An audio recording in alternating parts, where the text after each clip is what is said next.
வணக்கம் மாணவர்களே, குருகுலம் நிகழ்ச்சி வாயிலாக உங்களோடு மீண்டும் இணைவதில் மகிழ்ச்சி. கடந்த 2 வகுப்புகளிலே நாங்கள் ஒரு வெண்மணல் கிராமம் காத்து கொண்டிருக்கின்றது நாவலில் அந்த நாவல் தொடர்பான அறிமுகம், அந்த நாவலினுடைய கதை போக்கு, அந்த நாவலில் பாத்திரங்களிலே பிரதான பாத்திரங்கள் பற்றிய சில பார்வைகளை பார்த்து நிறைவு செய்திருந்தோம். இன்றைய நாளிலே வெண்மணல் கிராமத்தின் ஏனைய பாத்திரங்களையும் அந்த நாவலில் வருகின்ற நாங்கள் கவனம் பெற வேண்டிய முக்கியமான விடயங்கள் சிலவற்றையும் உங்களோடு இழந்து உரையாடுவோம். ஒரு வெண்மணல் கிராமம் காத்து கொண்டிருக்கின்றது நாவலிலே மயில் வாகனம் என்ற பாத்திரம் தொடர்பான அதன் பண்பு நலன்களை இங்கு நாம் உரையாட இருக்கிறோம். மயில் வாகனம் ஆலங்கணியை சேர்ந்த மயில் வாகனம் 50 வயது நிரம்பியவர். நாவல் தொடங்குகிற புள்ளியிலே அவரை அறிமுகப்படுத்துகிற இடத்திலே 50 வயது நிரம்பியவர் என்று நாவலாசிரியர் அவரை இனம் காட்டுகிறார். 5 பிள்ளைகளின் தந்தை, தேவானையின் கணவன். அவருடைய தோற்றத்தை சித்தரிக்கின்ற பாங்கை நாங்கள் பார்க்கலாம். காவுதடி சுமந்து காய்ந்து போன தோள்கள், கட்டுமஸ்தான உடல் கட்டு, சற்று குள்ளமானவர், வசம்பு போல மெலிந்து வைரித்த உடல்வாகு, எப்போதும் மாறாத குறுஞ்சிரிப்பு. அந்த மனிதர் இறப்பிலும் கூட சிரித்தபடியே படுத்திருந்தார் என்ற சித்திரிப்பை கூட நாங்கள் பார்த்திருக்க முடியும். 50 வயதிலே காவுதடி சுமந்து விவசாயம் செய்து வாழ்க்கையை முயற்சியோடு பயணித்தவர். தனது தொழிலில் மிக கிரமமாக ஈடுபட்டார். மகன் வந்தால் என்ன, மகேசன் வந்தால் என்ன, மயில் வாகனத்தால் இன்னமும் படுத்திருக்க முடியாது என்று நாவலாசிரியர் சொல்லுவார். அப்படி சொல்லுவதன் ஊடாக நாங்கள் புரிந்து கொள்ளுவது, தனக்கென்ற ஒரு வாழ்க்கையை, தனக்கென்ற அந்த பொருளாதாரத்தை ஈட்டிக் கொள்வதற்காக, குடும்பத்தை இயக்குவதற்காக அவர் அர்ப்பணிப்போடு உழைத்தார் என்ற செய்தியை நாங்கள் அறிந்து கொள்ள முடியும். உடலை வருத்தி வேலை செய்தார்.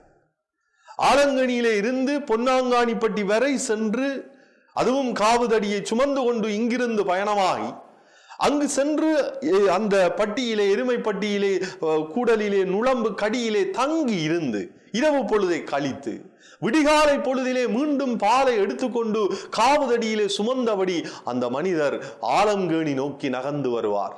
ஒரு நெடிய பயணம், உடல் வருத்திய பயணம். அவை ஆவும் அந்த குடும்பத்தின் உயிர்ப்புக்கான பயணமாக இருந்தன.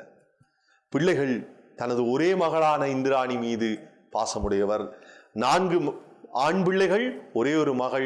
அந்த இந்திராணி மீது அவருக்கு அதிக பாசம் இருந்தது. நாகேந்திரம் பொருத்தமற்ற இடத்திலே திருமணம் முடித்ததாக கருதி அவன் மீது சினம் கொண்டிருந்தார். தனது மூத்த மகன், அவனுடைய திருமணம் தொடர்பான அதிருப்தி அவர் இறப்பு வரை தொடர்ந்திருந்ததை நீங்கள் நாவலிலே பார்க்க முடியும். ஒரு விடாப்பிடி முயற்சியோடு தன்னுடைய வாழ்க்கை காலத்திலே உழைப்பிலே ஈடுபட்ட ஒரு அடையாளம் அவர். அதான் மிக முக்கியம். கண்டக்காட்டில் 30 ஏக்கர் விதைத்த வயல் வெள்ளத்தால் அள்ளுண்டு போன போதும் அதிலிருந்து மீண்டு வந்தார். பிரச்சனைகளுக்குள்ளே அமிழ்ந்து போகாது, அந்த பிரச்சனைகளுக்குள் இருந்து மீண்டு எழுகின்ற அந்த துடிப்பு அவரிடம் நிறைவாக இருந்திருக்கிறது. அதுதான் அவரை இயக்குவித்திருக்கிறது என்று கூட நாங்கள் சொல்லலாம்.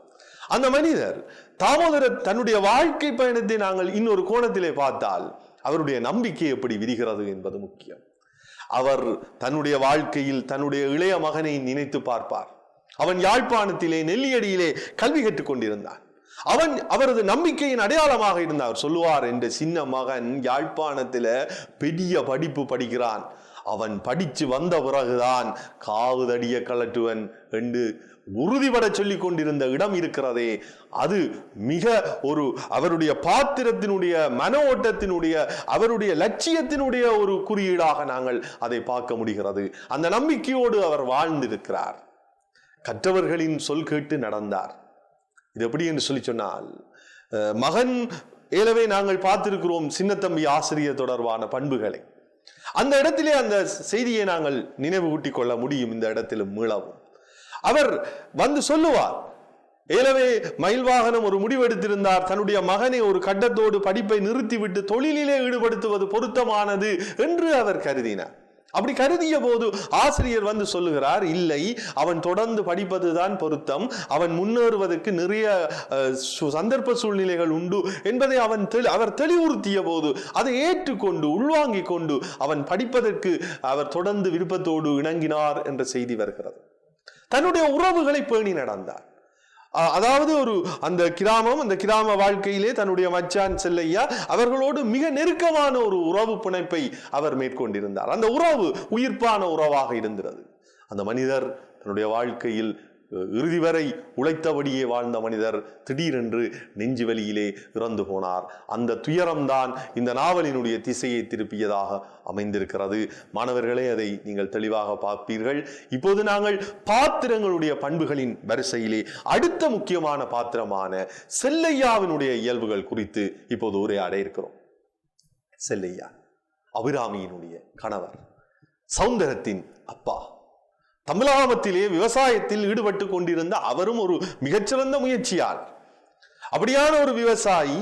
அந்த காலத்திலே ஆலங்கனி கிராமம் என்பது ஒரு வளர்ந்து கொண்டிருக்கிற ஒரு கிராமம். 1960கள் பொருளாதார ரீதியாக ஒரு நலிவுற்ற சூழல் காணப்பட்டிருந்தது.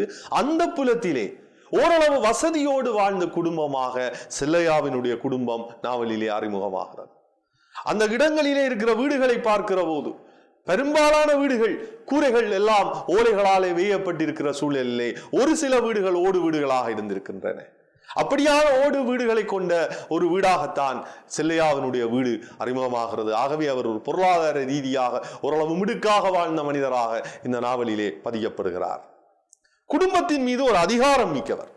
அந்த இடத்திலே அவர் செய்கின்ற ஒவ்வொரு செயல், அது மகள் தொடர்பான முடிவாக இருக்கலாம், நடைமுறைகளாக இருக்கலாம், அவற்றில் எல்லாவற்றிலும் அவருடைய அதிகாரம் என்பது அங்கு மேலோங்கி இருந்திருக்கிறது என்பது கவனம் கொள்ள வேண்டிய விஷயம். குறிப்பாக சொல்ல போனால் அந்த இடத்திலே பிள்ளையை பருவமெய்தி மறித்த போது அந்த இடத்திலே அவர்தான் அந்த தீர்மானத்தை எடுத்திருந்தார். தாய் கூட சொல்லுவாள், அப்பாதான் அதுக்கு பதில் சொல்ல வேணும் என்று சொல்லி அபிராமி சொல்லுவாள் மகளுக்கு. அந்த வகையிலே அந்த குடும்ப அதிகாரம் மிக்கவர். தன்னுடைய மருமகனான், வருங்கால மருமகனான், முறை மருமகனும் கூட தாமோதரம் மீது சிறுவயதிலே அன்பு கொண்டவர். அவரை தூக்கி வளர்த்திருக்கிறார் என்று தாமோதரம் ஒரு வாக்கு மூலம் கொடுப்பார். ஒரு இடத்துல இன்னும் சொல்லுவார், உன்னை தூக்கிய வளர்த்ததிலும் பார்க்க அவர் என்னைத்தான் அதிகம் தூக்கி இருக்கிறார் என்று சௌந்தரத்தை பார்த்து தாமோதரம் சொல்லுவான். அந்த அளவுக்கு அவர் தாமோதரம் மீது பிரியம் மிக்கவராக இருந்திருக்கிறார். அவர் தான் வாழ்ந்த ஊரோடு ஒரு உறவை பேணி இருக்கிறார். ஊரின் நடைமுறைகளை விட்டு விலகி போகின்ற துணிச்சல் அவருக்கு இருக்கவில்லை. அந்த ஊரோடு ஒத்து வாழுகிற, ஊருக்கு ஒரு வகையிலே பயந்து வாழுகிற ஒரு வகையான மனிதராக நாம் அவரை இனம் கண்டு கொள்ள முடியும். இந்த மகளை தொடர்ந்து படிக்க விடுவது தொடர்பாகவே அவர் ஒரு அச்சம் கொண்டதுக்கு ஒரு காரணம், ஊர் சார்ந்த ஒரு பொது நியமங்களை மீறுகிற ஒரு பார்வை அவருக்கு வந்துவிடுமோ என்ற, ஊர் ஏதும் நினைத்து விடுமோ என்கிற ஒரு எண்ண ஓட்டம் கூட அவரிடம் செல்வாக்கு செலுத்தி இருந்தார். பண்டிகைகளை மிக கொண்டாட்டமாக அனுபவிக்கிற ஒருவர் அதை மிகச்சிறப்பாக கொண்டாடி இருக்கிறார். நீங்கள் பாருங்கள் மாணவர்களே, அந்த பண்டிகை பற்றி சொல்லுகிற போது வருஷப்பிறப்பு அந்த நாவலிலே மிக அழகாக விதியும் அந்த வருடப்பிறப்பு கொண்டாட்டம். அந்த 3 நாட்களுக்கு முதலே வந்திருந்து அவர் அந்த கைவிசேஷம் அந்த வருஷப்பிறப்பை கொடுத்து உறவுகளோடு கொண்டாடி ஆற்றிறைச்சி சாப்பிட்டு சாராயம் குடித்து தன்னுடைய உறவுகளோடு மகிழ்கிற ஒரு மகிழ்நிலை பாத்திரமாக அவரை நாங்கள் அந்த இடத்திலே நாங்கள் கண்டுகொள்ள முடிகிறோம். அப்படியான ஒருவராக இருக்கிறார். அடுத்தது, அவர் அந்த உறவுகளை எப்படி அரவணைத்திருக்கிறார் என்பதை பார்க்கிற போது பண்டிகைகள் எல்லாருக்கும் ஆடைகள் வாங்கி கொடுத்திருக்கிறார். அந்த ஆடைகளை எல்லாருக்கும் வாங்கி கொடுத்து தன்னுடைய நெருங்கிய உறவுகள் எல்லோருக்கும் அந்த ஆடைகளை கொண்டு வந்து கொடுப்பதிலே மகிழ்ந்திருக்கிறார். இன்னொரு விஷயம், அவர் பெண் பிள்ளைகள் பருவமான பிறகு கற்பதிலே அவருக்கு பெரிய ஆர்வம் கிடையாது. அது கவனமான ஒரு விஷயம் உண்டு. மெல்லுணர்வுகளை புரிந்த மனிதர்.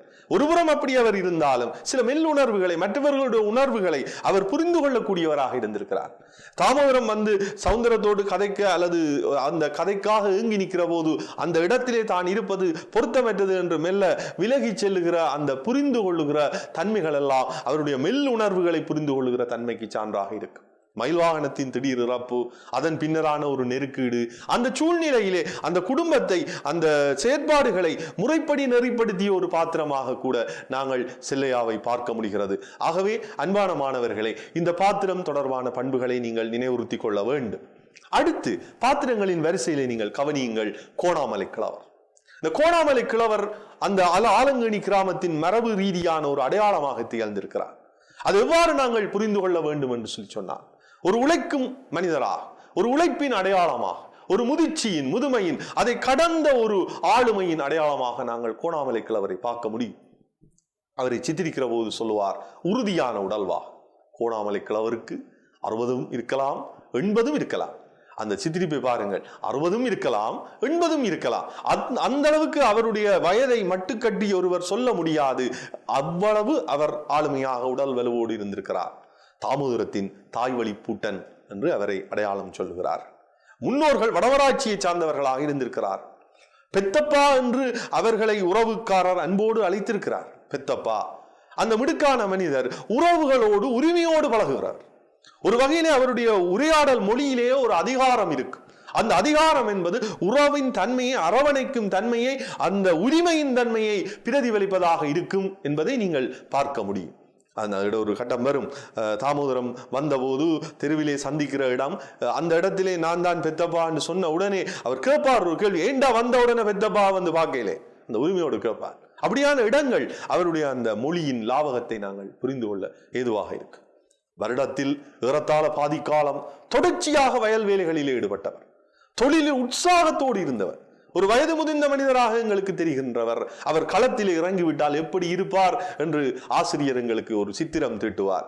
ஏற்காலை பிடித்தாரானால் ஏரிழுக்கும் மாடுகள் களைத்து சோர்ந்து நடவகையில தயங்கினாலும் கோணாமலையாருக்கு களைப்பு ஏற்படாது. அந்த அளவுக்கு முடுக்கான ஒரு ஆள்.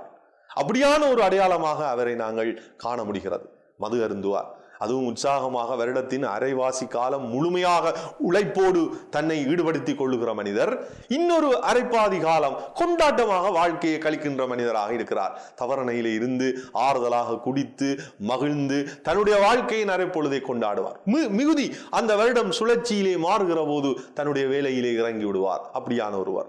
அதுல இன்னொரு விஷயம் பாருங்கள் மாணவர்களே, தனது பூட்டன் வடமராட்சியிலே கற்கிறான், அதாவது நெல்லியடி மத்திய மகா வித்தியாலயத்தில் அவன் படிக்கிறான் என்பதில் அவருக்கு ஒரு பெருமை.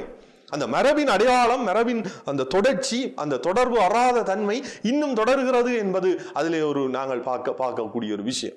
அந்த உறவுகளுக்குள்ள அவருக்கு இன்னொரு பண்பும் நாங்கள் சொல்லலாம். அவருக்கு நிறைய இடங்கள் சொல்லக்கூடியன. அதுல இன்னொரு விடயம், உறவுகளுக்குள்ளே திருமண பந்தங்களை ஏற்படுத்துவதிலும் கூட அவர் ஆர்வமுடையவராக இருந்திருக்கிறார்.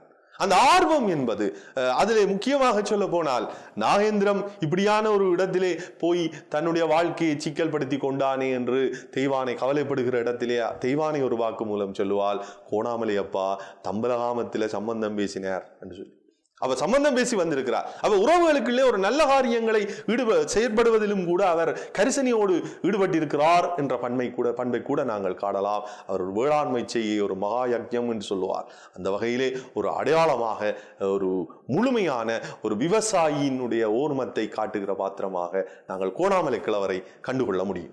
நாகேந்திரம் என்ற பாத்திரத்தின் பண்புகளை மாணவர்களை இப்போது நாங்கள் விரிவாக பார்த்துக் கொள்ளலாம். நாகேந்திரம், இந்த நாகேந்திரம் என்ற பாத்திரத்தினுடைய சிறப்பியல்புகளை நாங்கள் விரிவாக நோக்குகிற போது, நாகேந்திரம் மயில்வாகனம் தெய்வானை தம்பதியரனுடைய மூத்த மகனாக பிறந்தவன்.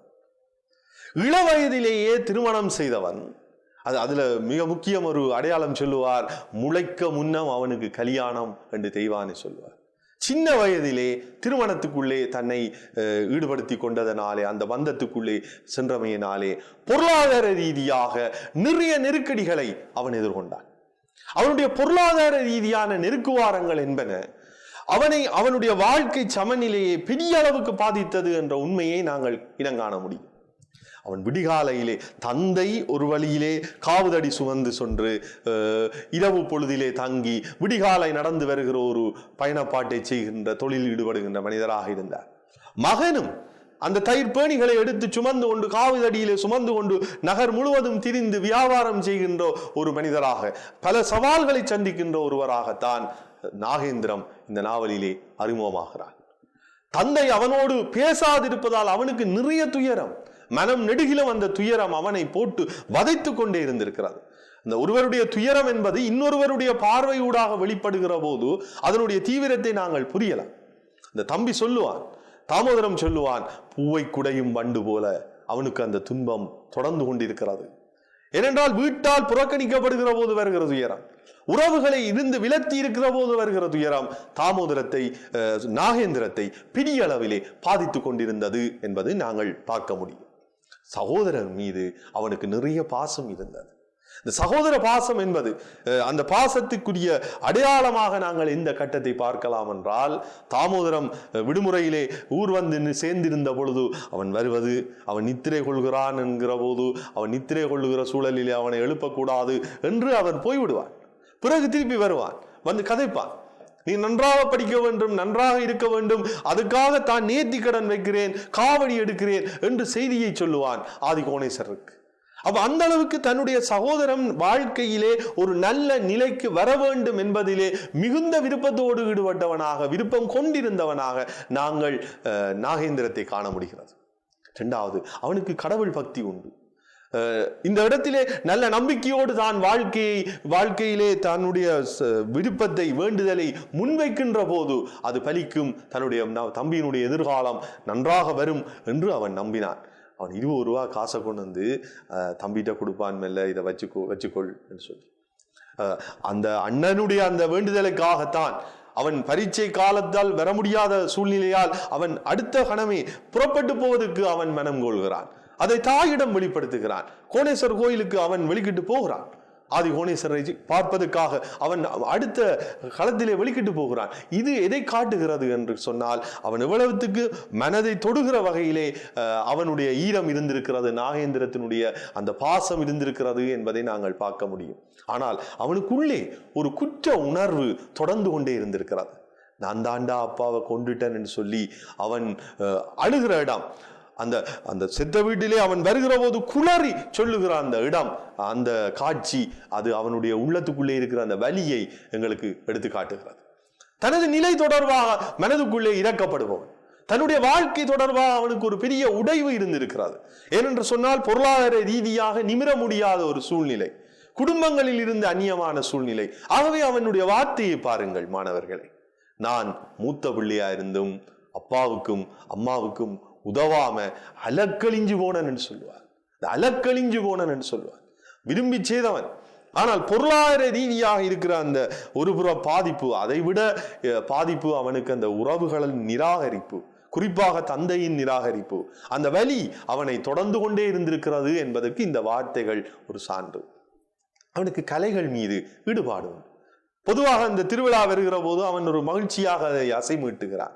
வருகிற திருவிழாவிலே விசேட நாதஸ்வர கச்சேரிகள் பற்றி வர இருப்பதாக அவன் சிலாகித்து சொல்லுகிறான். அந்த இடங்களிலே அவனுக்கு அதில் இருக்கிற ஈடுபாட்டை நாங்கள் புரிந்து கொள்ளக்கூடியதாக இருக்கிறது. மற்றவர்களுக்கு நம்பிக்கையை ஊட்டி விடுகிற ஒரு பாத்திரமாக இருக்கிறான். இந்த நம்பிக்கையை ஊட்டுதல் என்பது எல்லாத்துக்கும் அண்ணன் இருக்கேண்டா, நீ தைரியமா போ. தந்தை இறந்த சூழ்நிலையில ஒரு பெரு வெளி அந்த வீட்டிலே வந்து ஒரு இடியாக அந்த வெளி இறங்கி ஒரு வெளியை ஏற்படுத்திய போது, ஒரு வெற்றிடத்தை ஏற்படுத்திய போது, தான் அந்த இடத்திலே நின்று கொண்டு தம்பிக்கு உரத்தை கொடுக்கின்ற ஒரு மனிதனாக நாம் நாகேந்திரத்தை இனங்கண்டு கொள்ள முடிகிறது. இன்னும் ஒரு பண்பை நாங்கள் சொல்லலாம், இன்னும் பல விடயங்களை பேசலாம். அதில் ஒன்று, உறவுகளோடு கூடி வாழ விரும்பியவனாக நாங்கள் பார்க்கிறோம். இந்த உறவுகளை நேசிக்கிறதுன்னு சொன்ன போது தன்னுடைய பிள்ளையை கொண்டு வந்து அந்த வேலிக்குள்ளால கொடுப்பான். தாய் இப்படி வச்சிருப்பாள், அவன் கூட அழுத ஒன்ன கொடுத்து விடுவான். அதே மாதிரி அவன் செல்லியாவட்டோடும் தொடர்பட்டிருக்கிறான், போய் வருவான். அப்ப அவனுக்கு ஒரு தவிப்பு இருந்திருக்கிறது, எல்லோரும் இணைந்து வாழ வேண்டும் என்கிற எண்ணம் இருந்திருக்கிறது. அவற்றை நாங்கள் இந்த இடத்திலே கண்டுகொள்ள முடிகிறது.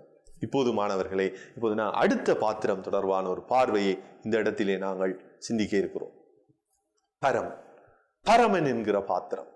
ஆலங்கணியில் சிகை அலம்பு அறுப்பு நிலையம் வைத்திருந்த ஒருவன், ஒரு ஆலங்கனி கிராமத்துக்குள்ளே ஒரு இளைஞனாக, ஒரு துடிப்புள்ள இளைஞனாக செயற்பட்டு கொண்டிருந்தவன். அவன் வைத்திருந்த அந்த சலூன் பற்றி அந்த ஆசிரியர் அழகா சொல்லுவார். அது எப்படி இருந்திருக்கிறது? ஜப்பானிய பெண்கள் படங்கள் இருக்கும், அதுக்குள்ள நடுவில் அண்ணாதுரை படம் இருக்கும். அப்படியான ஒரு சலூன். அவனுடைய மன ஓட்டம் அப்படிப்பட்டது. சமூகத்தின் மீது ஈடுபாடு கொண்ட, ஒரு அரசியல் ஈடுபாடு கொண்ட ஒரு மனிதராக நாங்கள் பரமனை இனங்கண்டு கொள்ள முடிகிறது. அவன் இன்னொரு விஷயம் அதிலே நாங்கள் கவனித்து நோக்கலாம். நிகழ்வுகளை அவன் ஆர்ப்பாட்டமாக நடத்த வேண்டும் என்பதிலே பெருவிருப்பு கொண்டவனாக இருந்திருக்கிறான். ஒரு நிகழ்வு நடக்கிறது என்றால், குறிப்பாக அந்த எம்பி வருகிறார் என்றால் அந்த இடத்திலே ஆடு வெட்ட வேண்டும், பெரிய ஸ்பீக்கர் கட்ட வேண்டும் என்று ஒரு நிகழ்வுகளை ஆர்ப்பாட்டமாக நடத்த வேண்டும் என்பதிலும், அதை பெரிய அளவிலே ஒழுங்கு செய்ய வேண்டும் என்பதிலும் பெருவிருப்பமுடையவன். அவனுக்கு சில எதிர்பார்ப்புகள் உண்டு. ஊருக்கு ஒரு வாசிக சாலை அமைக்க வேண்டும், ஏலவே இருந்ததை ஒரு அழகான கட்டிடமாக மாற்ற வேண்டும். ஏனென்றால் எதை செய்ய வேண்டும் என்று சிந்திக்கிற போது அவனுடைய சிந்தனை அவ்வாறு பயணப்பட்டிருக்கிறார். அப்படியெல்லாம் இருந்தாலும் அவனுக்கு சில விருப்பங்கள் தனிப்பட இருந்தாலும் பொது முடிவின்பால் உடன்பாடு கொள்கின்ற ஒரு ஆளுமையாக அடையாளமாக நாங்கள் பரமனை இனங்கண்டு கொள்ள முடியும்.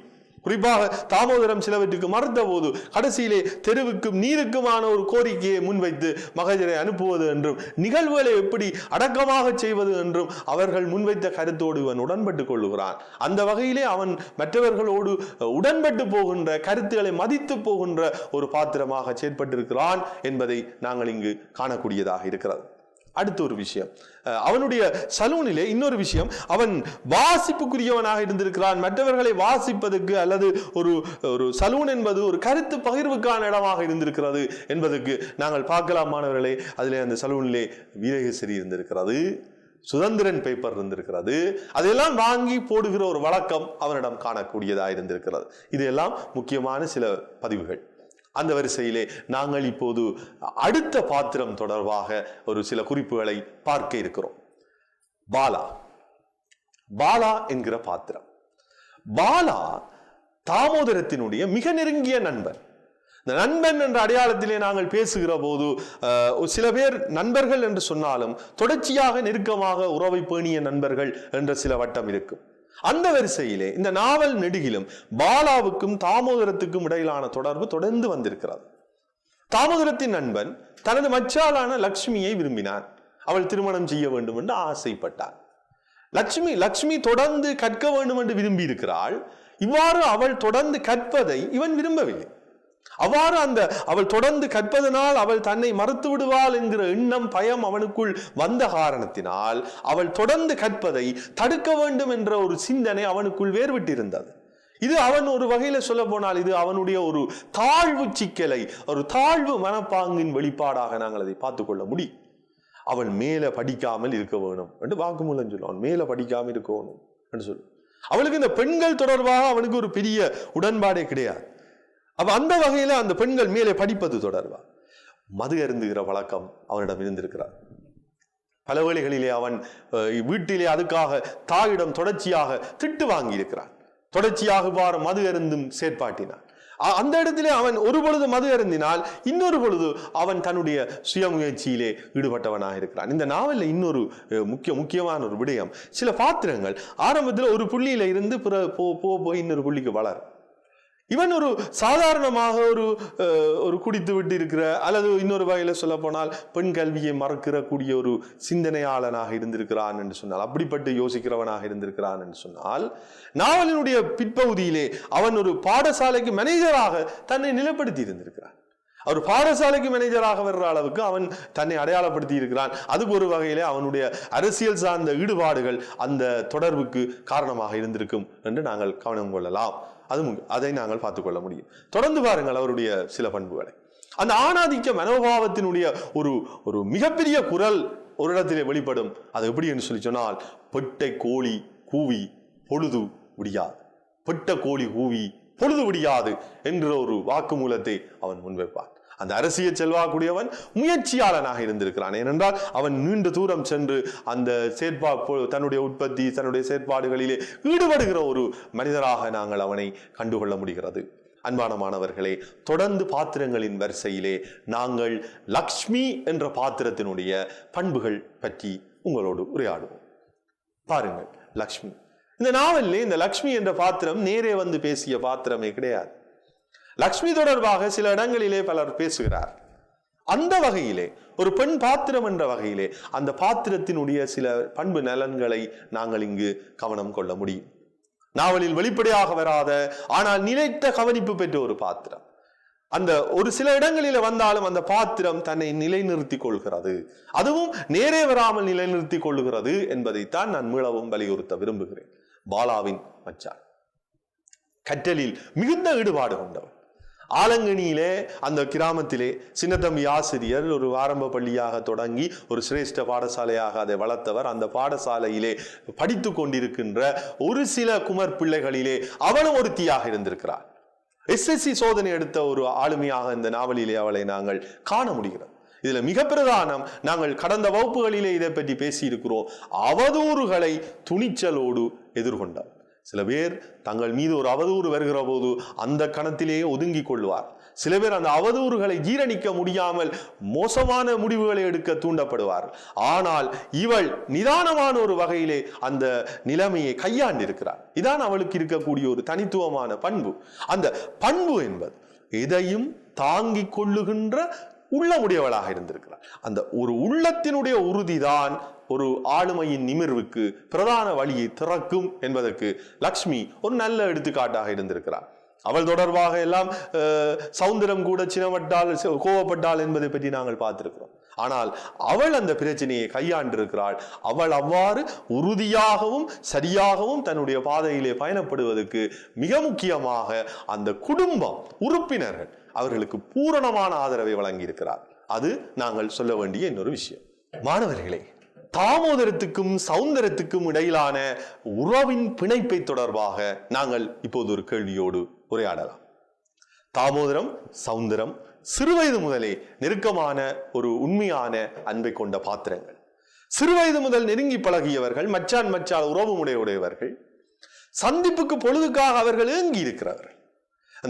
அந்த உறவின் பிணைப்பு என்பது எந்த புள்ளிகளிலே நாங்கள் பார்க்க முடியும் என்றால், முதலாவது ஒருவரை ஒருவர் சந்திக்க வேண்டும் என்பதிலே அவா கொண்டிருந்தார்கள். சந்திப்பதற்காக அவர்கள் காத்திருந்தார்கள், ஏங்கி இருந்தார். அதை நாங்கள் நாவலிலே காண முடியும். இது அந்த காதலின், அந்த உறவின், அன்பின் இழையை எங்களுக்கு காட்டுகிறார். வீடு நோக்கி வரும்போது சௌந்தரம் மௌனமாக செல்வதை குறித்து தாயிடம் வினவுகிறான் தாமோதரம். ஏன் என்ன கண்டதும் கதைக்காம போறான்? தெய்வானி அதுக்கு பதில் சொல்வார், உன்னை கண்டதும் அவளுக்கு வெக்கம் வந்துட்டுது என்று தெய்வானி சொல்லுவார். இது அந்த முதல் ஒரு பகுதி. இது இன்னொரு அவன் பக்கம் பார்க்கிறோம் நாங்கள். அவன் உடனே வீடு செல்லவில்லை, அவன் வீடு வருவான் என்று அவள் காத்திருக்கிறாள். அவளுடைய காத்திருப்பு எப்படி இருக்கிறது பாருங்கள்.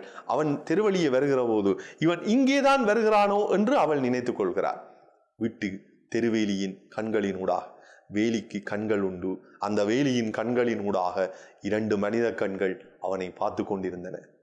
தன் வீட்டுக்கு தன்னையே தேடி வருகிறான் என்ற எண்ணம் அக்கண்ணுடைய ஆளின் மனதில் வெட்கம் தோய்ந்த இன்ப கிளர்ச்சிகளை எழுப்பிக் கொண்டிருந்தது என்று ஆசிரியர் சொல்லுவார். அப்ப இது காதல், அந்த அன்பின் உணர்வின் ஏக்கம், சந்திப்புக்கான தவிப்பு.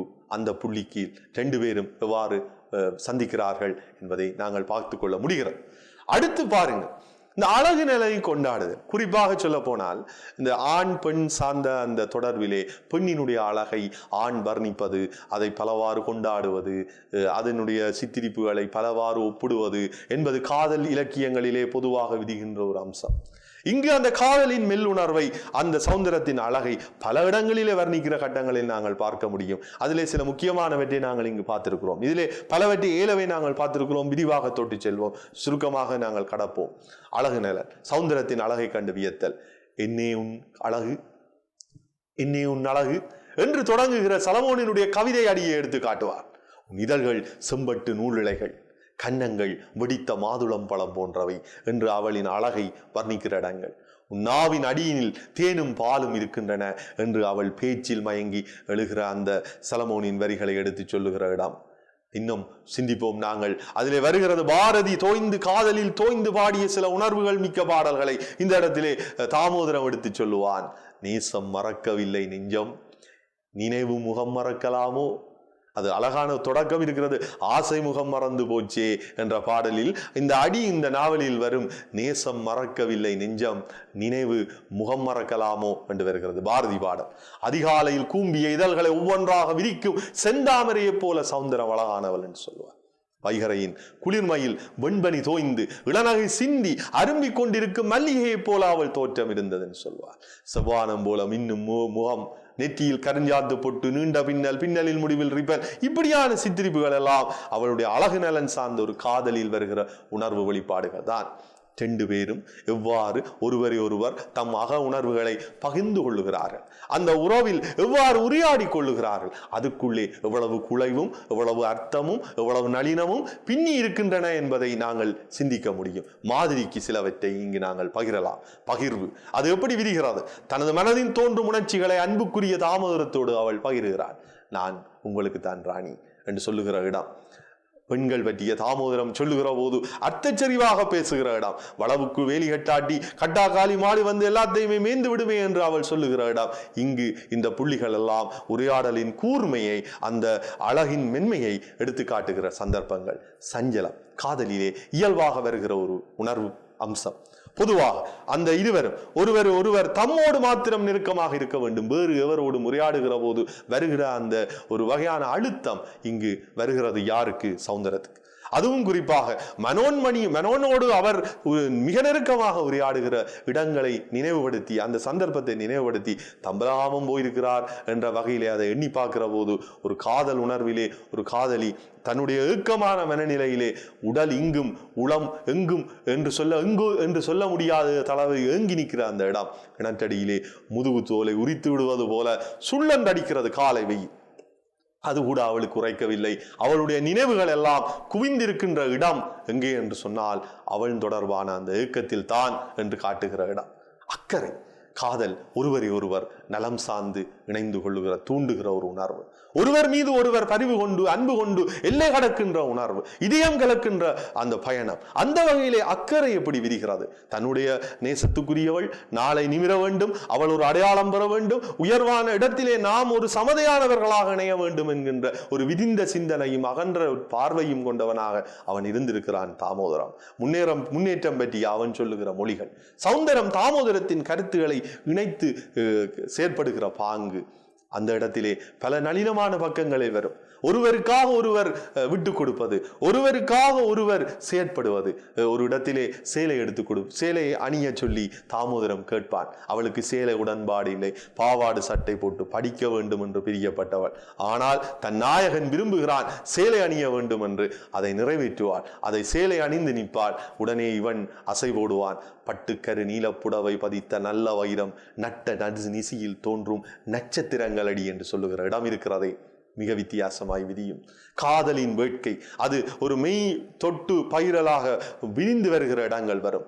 ஒருவர் கையில் முத்தமிடுகின்ற இடம், அணைக்க துடிக்கின்ற மனசு, பேச்சற்று போய் உணர்வு பரிமாறுகின்ற பயணம், அந்த இடங்களிலே விழிகள் பேசும் நிலை, இவை எல்லாமே இந்த நாவலுக்குள்ளே வரும். அந்த உறவு, ஒருவர் மீது ஒருவர் கொண்டிருக்கின்ற அந்த தவிப்பு வரும். இது எல்லாமே நாவல் ஆரம்ப இடத்தில் இருந்து ஒரு சாதாரணமாய் ஒரு வகையிலே சீராய் பயணப்பட்டு கொண்டிருப்பது போல வந்தாலும் அது பின்னுக்கு இன்னொரு கோணத்திலே மாறுகிறது. எந்த புள்ளியிலே சிக்கலாக மாறுகிறது? எந்த புள்ளியிலே? மயில்வானத்தின் மரணத்தோடு தாமோதரம் ஒதுங்குவது போல கதைத்துக் கொள்ளுதல். மாமி ஏன் இப்படி எல்லாம் பேசுறார், எனக்கு வாழ்வே போயிடும் போல இருக்கு என்று அவள் அழுகிற இடம். இதுகளெல்லாம் இன்னொரு வகையான இடம். வைராக்கியம், இந்த இடத்திலே தான் இன்னொரு காதலின் அடுத்த கட்டம் வருகிறது. வைராக்கியம், முடிவில் ஒரு உறுதி கொள்ளுதல். தாமோதரம் சமாதானப்படுத்த முயலுகிறான். தன்னை மாற்றிக்கொண்டு சில சொற்களின் கடினத்தை அவன் உணர்ந்து கொண்டு அது அவ்வாறு கூறப்பட்டிருக்க கூடாது என்று அவன் சொல்லுகிற போது, விடுங்கள், என்னோட கதைக்க வேண்டாம் என்று சொல்லுவது. இந்த வருஷம் SSCயில் நான் நிச்சயமாய் பாஸ் பண்ணுவேன், அதன் பிறகு என்னாலும் சுதந்திரமாக நிமிர்ந்து நிற்க முடியும் என்று சொல்லுகிற அந்த இடம். ஆனால் எப்படி இருந்தாலும் அந்த சமரசம், நெருக்கடியை தீர்த்தல், நீதான் வச்சா கொம்பு சிரஜா மொட்டை என்று சொல்லுகிற போது தாய் வந்து அந்த இருவருக்கும் இடையிலான ஊடலை, அந்த நெருக்கடியை தீர்க்க முனைகிற பாங்கு, இது உறவின் போக்கில் வருகிற பயணம். அதிலே ஒரு சந்திப்பு வரும். அந்த சந்திப்பு ஒரு வித்தியாசமான காலத்திலே வரும். இவ்வளவு நெருக்கடிகள் நிறைந்த பிறகும் அவர்கள் இருவரும் சந்தித்துக் கொள்வார். ஆனால் அவர்கள் பேசவில்லை. அவள் பேசவே இல்லை. அவன் பேச துடிப்பான், அவனும் பேசவில்லை. அவன் கைகளை பார்ப்பான், உதடுகள் அவனோடு ஆயிரம் பேச வேண்டும் என்று துடித்தன, ஆனால் வார்த்தைகள் வரவில்லை என்று சொல்லுவார். அந்த மௌனத்தோடு அவன் விடைபெற்று போகிற இடம் இருக்கிறதே, அதெல்லாம் மிக மிக அழகான பக்கங்கள். காத்திருப்பு. இந்த நாவலிலே 2 பாத்திரங்களும் காதல் வயப்பட்டு அவர்களுடைய உணர்வே பயணமாகின்ற நாவலாக விதிகிற போது, இது சாதாரணமாக இருவரும் இணைந்தார்கள் என்று சுபம் சொல்லி முடிந்த நாவல் அல்ல. காத்திருப்பிலே நாவல் முடிகிறது. காத்திருப்பு எப்படி வருகிறது? அவன் நூலை கொடுக்கிறான். தாமோதரம் நூலை பரிசளிக்கிறான். ராஜா ஹத்தி சிங்கை கரம் பெற்ற நேருவின் பதிலுக்காக கிருஷ்ணா காத்திருந்தாலே, அதை அவள் தன்னுடைய சுய வரலாற்றிலே விதி என்ன செய்யும் என்று நூலிலே பதிவு செய்திருந்தாலே, அதை அவனுக்கு பரிசளிக்கிறாள். ஆசிரியையாய் தெரிவு செய்யப்பட்ட சௌந்தரத்துக்கு அவள் காத்திருக்க முடிவு செய்தவள். அவள் யுகம் யுகமாக காத்திருக்க முடிவு செய்தவள். அவள் என்ன சொல்லுகிறாள் பாருங்கள். அதிலே சௌந்தரம் சொல்லுவாள் எப்படி என்று சொன்னால், தனது நிலையை தெளிவுற சொல்லி 12 ஆண்டுகள் அல்ல, யுகம் யுகாந்திரமாக என்னாலே காத்திருக்க முடியும் என்று தாமோதரத்துக்கு கடிதம் எழுதுவார். இட்டைக்கும் ஏழேழு பிறவிக்கும் உந்தனோடு உற்றோமையாவோம் ஆண்டாள் பாடலை எடுத்து காட்டி நாம் என்றும் உன்னோடே இணைந்திருப்போம் என்று சொல்லுகிற அந்த இடம் வருகிறதே, அதுதான் அந்த உறவின் நெருக்கத்தின் மிகப்பெரிய அடையாளமாக எங்கள் முன்னிலே பதிவாகிறது.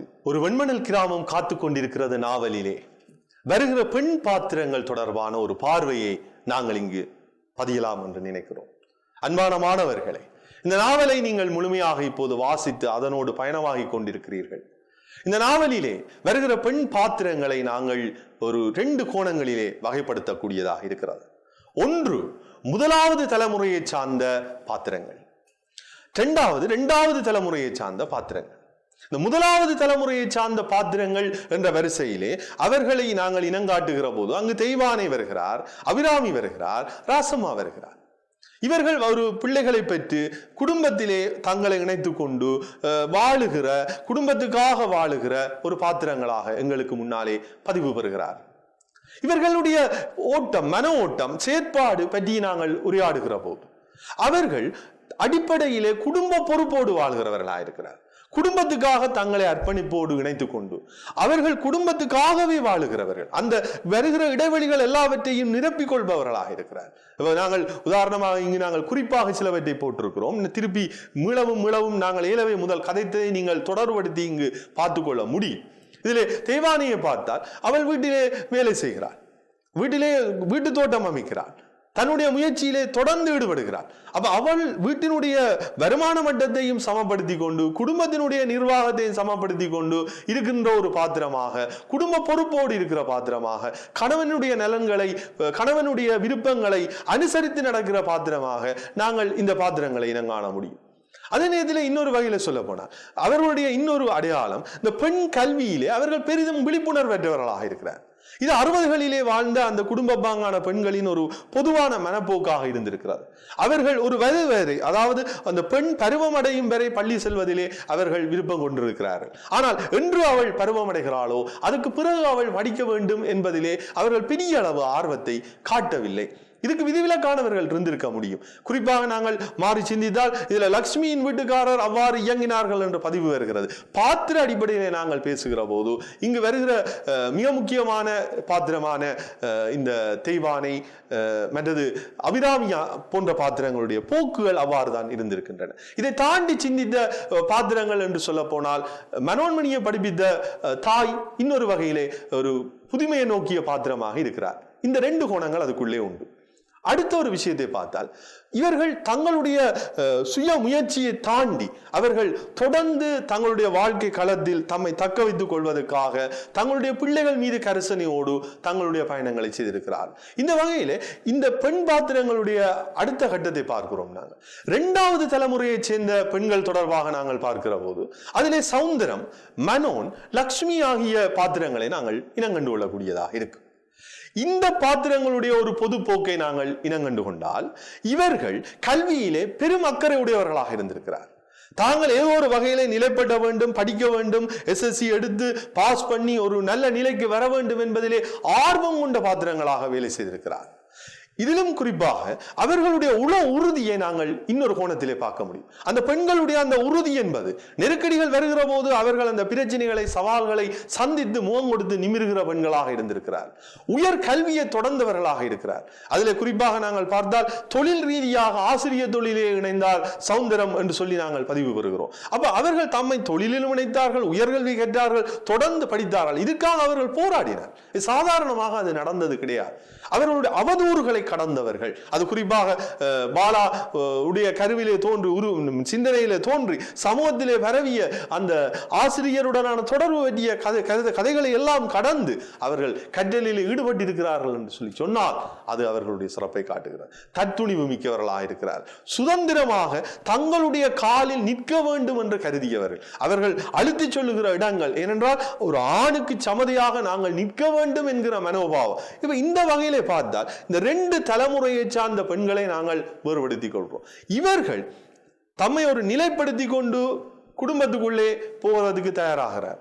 அன்பை பகிர்வதற்கு தயாராகிறார். முதல் தலைமுறை என்பது அவர்கள் கல்வியிலே கற்க முடியாத சூழ்நிலையிலே தம்மை ஒரு வரையறையோடு குடும்பம் என்ற எல்லையோடு நின்று கொண்டு ஆணோடு தம்மை அடக்கி ஆணுக்கு கீழே அல்லது ஆணுக்கு தன்னை ஆணுடைய கருத்தோட்டங்களோடு தம்மை பொருத்தி கொண்டு பயணப்படுகிறவர்களாக இருந்திருக்கிறார்கள் என்பதை நாங்கள் இங்கு காண முடியும்.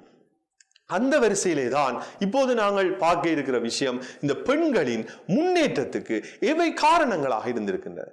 சுட்டிப்பாக நாங்கள் சிந்திக்கின்றோம். இந்த 2ஆம் தலைமுறையைச் சேர்ந்த பெண்கள் ஓரளவு சமூக வெளியிலே தம்மை நிலைப்படுத்தி உயர்ந்திருக்கிறார்கள் என்ற ஒரு அடையாளத்தை நாங்கள் நாவலிலே பார்க்க முடிகிறது. அந்த செய்தியை நாவலாசிரியர் குறிப்பாக எங்களுக்கு முன்வைத்து செல்லுகிறார். அவ்வாறு அந்த செய்தியை அவர்கள் வெளிப்படுத்துகிற போது அதுக்கு நாங்கள் இனங்காணக்கூடிய சில பின்னணி காரணங்களை இந்த இடத்திலே நாங்கள் பார்க்க முடியும். ஒன்று, அவர்கள் விழிப்புணர்வு பெற்றவர்களாக இருந்திருக்கிறார். தங்களுடைய வாழ்க்கை தங்களுடைய எதிர்காலம் பற்றிய ஒரு தெளிவான வரைபடம் அவர்களுடைய உள்ளத்துக்குள்ளே இருந்திருக்கிறது. அடுத்தது, பெண்களின் கல்வி வளர்ச்சியிலே அவர்கள் அக்கறையோடு இருந்திருக்கிறார். அப்ப பெண் உயர்வடைய வேண்டும் என்றால் ஒன்று விழிப்புணர்வு கொண்ட மனநிலை என்பது முதலாவது. இரண்டாவது, அவர்கள் தங்களுடைய கல்வி வளர்ச்சியிலே அக்கறையோடு செயற்படுதல் என்பது இரண்டாவது. மூன்றாவது, குடும்ப ரீதியான ஆதரவு என்பது மூன்றாவது. அந்த குடும்ப ஆதரவு என்பது இருக்கிற போதுதான் அவர்களால் அவற்றை வெற்றி கொள்ள முடியும்.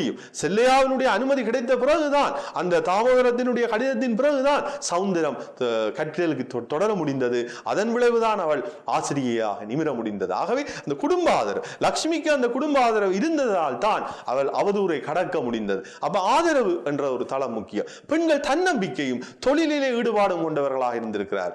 அது அவர்களை நிலைநிறுத்துவதற்கும் தங்களிலே தாங்கள் தங்கி நின்று தங்களுடைய காலிலே பயணப்படுவதற்கும் ஒரு வாய்ப்பை ஏற்படுத்தி கொடுத்திருக்கிறது. அடுத்தது, ஆண்களினுடைய ஒரு பகுதியினருடைய முன்மாதிரியான செயற்பாடு. இதுவும் பெண்களுடைய அந்த 2ஆம் தலைமுறையை சார்ந்த பெண்களினுடைய உயர்வுக்கு ஒரு காரணமாக இருந்திருக்கு. அதுல குறிப்பாக சொல்ல போனால் ஆசிரியர் அதிபர் சின்னத்தம்பி இந்த செய்தி அவதூறுகள் வருகிற போது அதை ஆரம்ப புள்ளிகளிலேயே தெளிவுறுத்தி அதை அடக்கி விடுகிறார். அது அவர் செய்த ஒரு பெரிய பணி. 2வது ஆண்கள் பாருங்கள், தாமோதரம் அவன் ஊக்கப்படுத்தி கொண்டே இருக்கிறான். அவள் நெசவு செய்யலாம் என்ற அமைதிகான இருந்தவளை கற்றலில் ஈடுபடுவதற்கு தூண்டிய ஒரு பாத்திரம். ஆகவே இந்த ஆண்கள் அந்த வளர்ச்சிக்கு உதவியாக இருந்திருக்கிறார்கள் என்பதை நாங்கள் பார்க்க முடியும். நல்லது மாணவர்களே, இப்போது நாங்கள் ஒரு விரிவான கேள்வி பரப்புக்குள்ளே பயணப்பட இருக்கிறோம். இந்த நாவல் முன்வைத்திருக்கின்ற பண்பாட்டு அம்சங்கள் தொடர்பாக நாங்கள் இப்போது பார்க்க இருக்கிறோம். பண்பாடு என்பது ஒரு சமூகத்தினுடைய அடையாளம், முகவரி. ஒரு மனிதனுடைய புறம் சார்ந்தும் அகம் சார்ந்தும் அவனை அடையாளப்படுத்துவதற்கு இருக்கின்ற பிரதான குறியீடுகளாக இந்த பண்பாட்டு கூறுகளை நாங்கள் பார்க்க முடியும். இது பிரதேசத்துக்கு பிரதேசம் பல தனித்துவமான அம்சங்களை கொண்டிருக்கின்றதையும் நாங்கள் காண முடியும். பொதுமையான அம்சங்கள் தொடர்ந்து தொடர்வதையும் நாங்கள் காண முடியும். அந்த வரிசையிலே இந்த நாவல் முன்வைத்திருக்கின்ற அல்லது இந்த நாவலின் ஊடாக நாங்கள் இனங்காணக்கூடிய இந்த பண்பாட்டு அம்சங்கள் சார்ந்த கூறுகளை, சமூக அம்சங்கள், பண்பாடு சார்ந்த விடயங்கள் பற்றிய கூறுகளை இப்போது நாங்கள் விரிவாக பேச இருக்கிறோம். பாருங்கள், பண்பாடுகளின் வரிசையிலே முதலாவது சமயம் சார்ந்த பண்பாட்டு அம்சங்கள். இந்த சமயம் சார்ந்த பண்பாட்டு அம்சங்கள் என்று நாங்கள் பார்க்கின்ற போது ஆதி கோணேஸ்வர் கோயில், அதாவது திருக்கோணேஸ்வரம் அந்நியர்களால் அழிவு செய்யப்பட்ட சூழ்நிலையிலே கொண்டு வரப்பட்ட அந்த விக்கிரகங்களை கொண்டு கட்டப்பட்ட தம்பலாமத்திலே அமைந்திருக்கின்ற ஆதிகோணேஸ்வரர், அந்த ஆதிகோணேஸ்வரர் கோயில் திருவிழா என்பது ஒரு சமூகத்தின் பெருவிழாவாக, ஒரு பண்பாட்டின் அடையாளமாக கொண்டாடப்பட்டிருக்கிறது. பல ஊர்களில் இருந்து மக்கள் பயணப்பட்டிருக்கிறார். அந்த விழாவுக்காக அவர்கள் ஒன்று திரண்டிருக்கிறார்.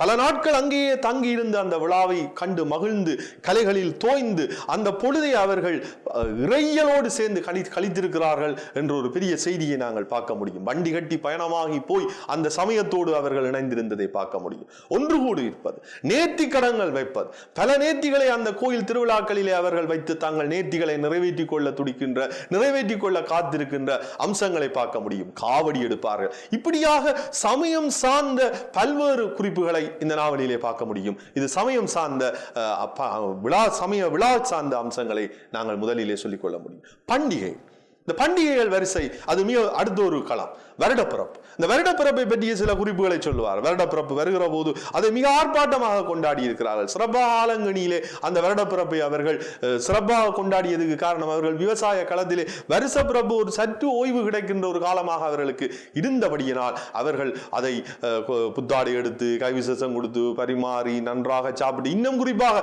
அவர்கள் வருஷ பிறப்பிலே மாமிச உணவுகளை கூட சாப்பிட்டு மகிழ்கிற ஒரு சூழ்நிலையை கூட நாவல் பதிவு செய்திருக்கிறது. அவற்றை நாங்கள் பார்க்க முடியும். இன்னொரு பண்டிகை பண்டிகை பற்றி ஒரு செய்தி வரும். தீபாவளி பண்டிகை. தீபாவளி அவர்கள் வருஷ பிறப்பு அளவுக்கு கொண்டாடுவது குறைவு. ஆனால் தீபாவளியும் அவர்களுடைய பண்டிகை அடையாளமாக வந்து போயிருக்கிறது என்பதை நாங்கள் பார்க்கலாம். பண்டிகைகளை கடந்து நாங்கள் தொழில் சார்ந்த அம்சங்களை பேசுவோம். தொழில் சார்ந்து அந்த காலத்திலே விவசாயம் முக்கியம் பெற்றிருக்கிறது.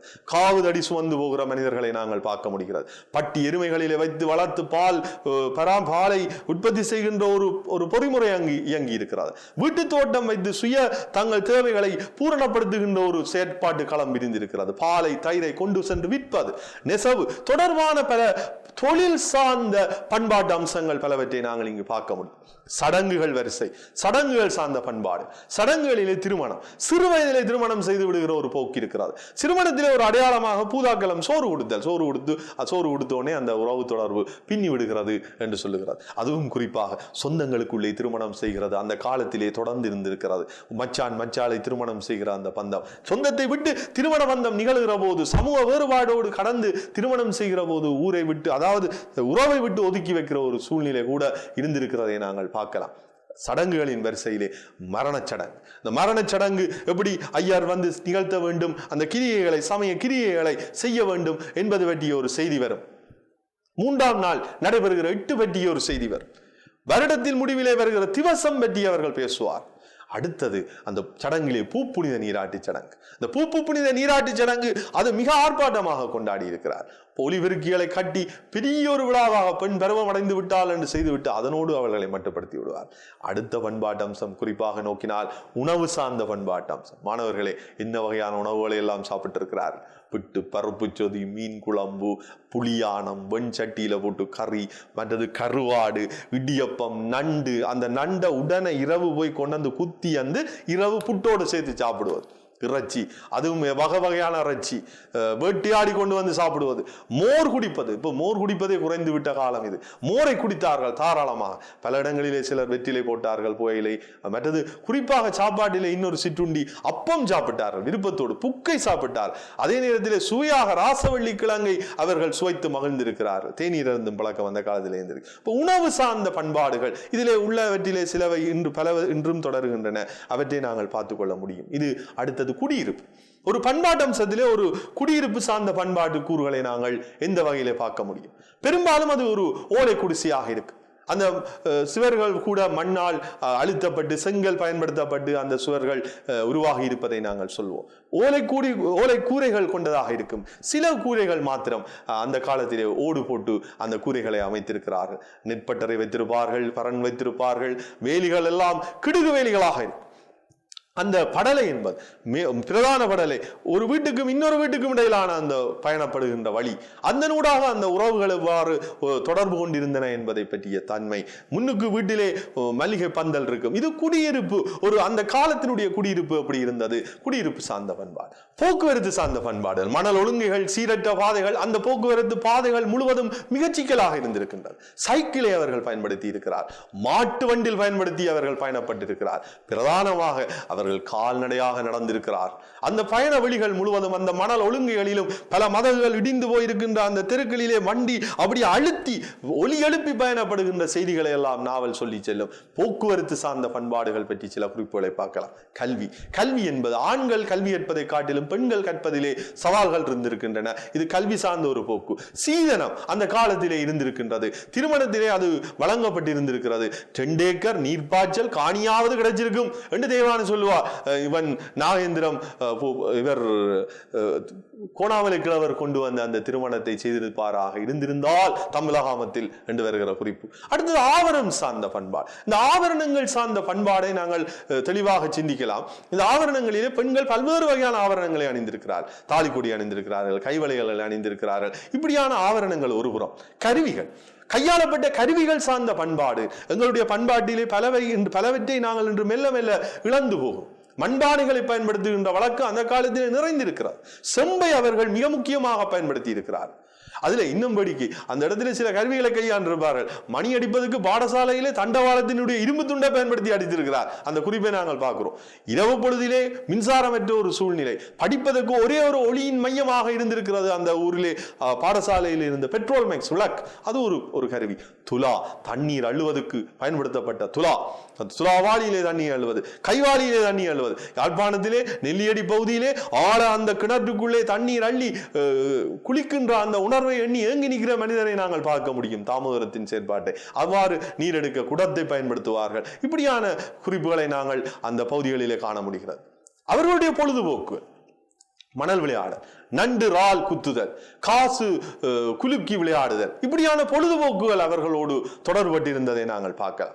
அதே மாதிரி ஆடைகள் சார்ந்த பண்பாடுகள் என்பதை நாங்கள் இன்னொரு களத்திலே பார்க்க முடியும். இந்த ஆடைகள் என்று சொல்லுகிற போது ஆண்கள் பொதுவாக வேட்டி அணிந்திருக்கிறார், ஷர்ட் அணிந்திருக்கிறார். பெண்கள் பருவம் அடையும் வரை பாவாடை சட்டை போட்டிருப்பார். அந்த பருவத்தினுடைய மாற்றத்தின் அடையாளமாக அவர்கள் உடனே சேலை கட்டுவதற்கு தங்களை பழக்கப்படுத்திக் கொள்ளுகிற தன்மையை அந்த காலத்திலே காண முடியும். சமூக அடுக்குகள், இந்த சமூக அடுக்கமைவுகளிலே சிலர் தங்களை உயர்ந்த சாதியினராக கருதி கொள்ளுகிற மரபும், சிலரை ஒதுக்கி வைக்கின்ற மரபும், ஆலயத்துக்குள்ளே கூட அனுமதிக்காது, அங்க பிரதர்சனம் செய்ய அனுமதிக்காது ஒதுக்கி வைக்கின்ற ஒரு சூழ்நிலை கூட அந்த காலத்தில் இருந்திருக்கிறது. சமூக அடுக்குகள் சார்ந்த எங்களுடைய போக்குகள், நம்பிக்கை, அந்த நம்பிக்கைகள் என்ற வரிசை இன்னொரு கோணத்தை எங்களுக்கு தருகிறது. அவர்கள் தலைவிதிகளை பற்றி நம்பி இருக்கிறார் தலைவிதி என்ற ஒரு சிந்தனை வருகிறது. இந்த சில வகையான பரிமாற்றங்கள், கையில் அடித்து சத்தியம் பண்ணி சொல்லுகிற வழக்கம் அந்த காலத்திலே இருக்கிறது. அதை நம்பி இருக்கிறார். ஒருவர் சொன்னால் அதை கையிலே அடித்து சத்தியமாக சொல்லுகிற போது நம்புகிற வழக்கம் இருக்கிறது.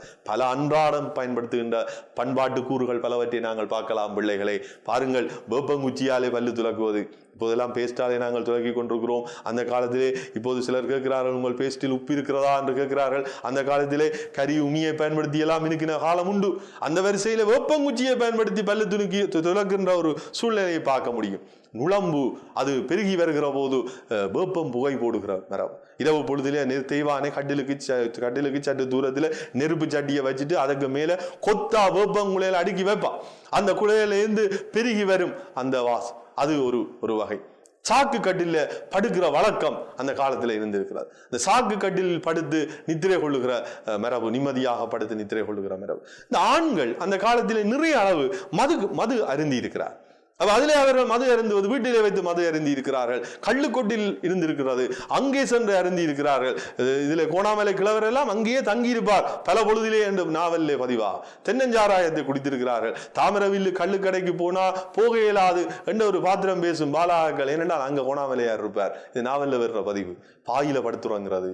அதே நேரத்தில் வீடுகளில் பூந்தோட்டம் வச்சு பராமரிக்கிறது. அழகாக வீட்டுக்கு முன்னிலே மல்லிகை பந்தர் வெட்டி முதல் சொன்னோம், தோட்டம் மாதிரி ஒரு பூந்தோட்டத்தை அமைச்சு பராமரிக்கிற ஒரு வழக்கம் இருக்கிறது.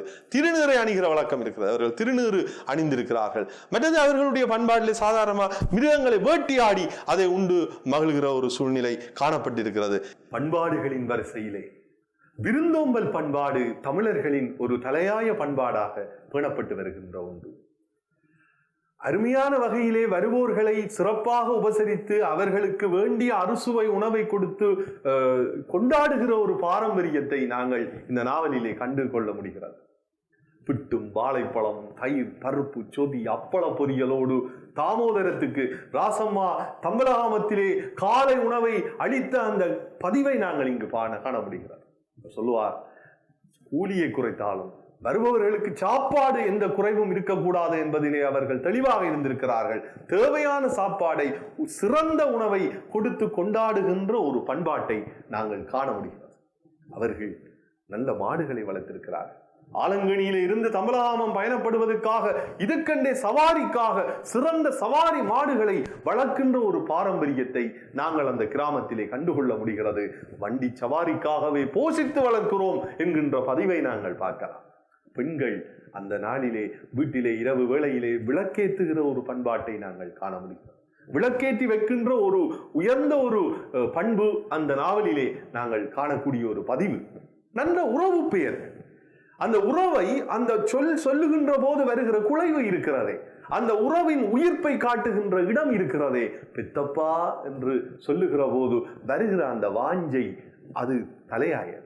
அந்த உறவு போல விலங்குகளுக்கு கூட தமிழ் பெயரை வைத்து கூப்பிட்டிருக்கிறார்கள். இன்று நாய்கள் எல்லாம் ரொக்ஸி, ஜிம்மி, ஜோன் என்று அந்நிய பெயர்களோடு சுற்றி திரிகிற போது அந்த நாய் வீரன் நாய் கருவிக்கு உரிமிக்கொண்டு வருகிறதை அந்த நாவலிலே பதிவு சொல்லுவார். நாய்க்கு வீரன் என்று பெயர் வைத்தார்கள். அது வீரமாக இருந்திருக்கிறது. அதே போல பண்பாட்டின் அடுத்ததை பார்ப்போம். பிள்ளைகளை பாருங்கள் அந்த பதிவை. தொழில் முயற்சியிலே கடல் நீர் அப்படியே குறைந்த கடல் நீரிலே கைவலையால் மீன் பிடிக்கின்ற முயற்சியை அந்த பண்பாட்டு அடையாளத்திலே அவர்களுடைய தொழில் சார்ந்து நாங்கள் பார்க்க முடிகிறது.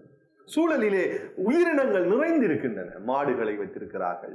சேவல்கள் விடிகாலையிலே எழுந்து துயில் கொண்ட அந்த செய்தியை, துயில் கொள்ளும் மனிதரை நித்திரையில் இருந்து எழுப்புகின்ற போது அது ஒலிக்கின்ற அந்த ஒலியோடு கிராமியம் விடியும். நாய்கள், பூனைகள், கரிச்சன், குருவிகள், அந்த குருவிகளின் ஓசைகளை நாங்கள் இந்த நாவலிலே கேட்க முடிகின்றது. இன்றைய சூழலிலே அவையெல்லாம் அருகி போகிற ஒரு காலத்திலே நாங்கள் இந்த நாவல் சொல்லுகிற அந்த சூழலியல் சார்ந்த பதிவை நாங்கள் பார்க்கலாம். அதிகாலை வேளை அப்படியே அந்த பிள்ளையார் கோயில் சங்கொலி கேட்கும் என்று சொல்லுவார். பள்ளியிலே இருந்து பாங்கு சொல்லுகின்ற ஓசை கேட்கும் என்று சொல்லுவார். இது எல்லாமே ஒரு சூழல் சார்ந்த, அந்த சமூகம் சார்ந்த அந்த பண்பாட்டின் கூறுகள். ஒரு நிகழ்வை தொடங்குகின்ற போது அந்த நிகழ்வின் ஆரம்பத்திலே தேவாரம் பாடி அந்த நிகழ்வை ஆரம்பித்து வைக்கின்ற ஒரு கலாச்சாரத்தை நாங்கள் பார்க்கலாம். நிறைகள் அலர்வம் சிலம்பொலி அலம்பும் என்று சொல்லி பாடல் பாடி கூட்டம் தொடங்குகின்ற பதிவை பார்க்கலாம். அந்த வரிசையிலே இந்த பண்பாட்டின் கூறுகளை நாங்கள் பார்க்க முடிகிறது. இன்னொரு குருகுலம் நிகழ்ச்சியிலே இந்த ஒரு வெண்மணல் கிராமம் காத்து கொண்டிருக்கிறது நாவலினுடைய நிறைவு பகுதியோடும் ஏனைய சில பகுதிகளோடும் உங்களை சந்திப்போம். நன்றி, வணக்கம்.